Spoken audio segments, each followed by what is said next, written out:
ছুঁড়েছে, না টমেটো ছুঁড়েছে, না জুতো ছুঁড়েছে।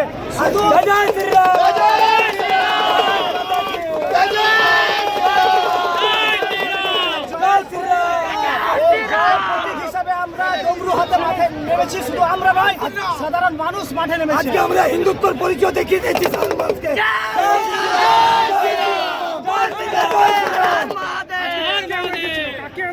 আজকে অসিত সিং আর তারা আকবরকে আপনার নাম বাঁদরের মতন এখানে খেলা দেখাবার জন্য আমরা বারাবণী জুড়ে যে অসিত সিং নিজেকে সিং ইজ বান্দর খেলা দেখাবো, বান্দর খেলা ভেঙে দেওয়া হচ্ছে। সাধারণ মানুষ ভেঙেছে, সাধারণ মানুষের স্বতঃস্ফূর্ত। আপনার নাম দুলু সিং, অসিত সিং, বান্দর খেলা দেখাবো।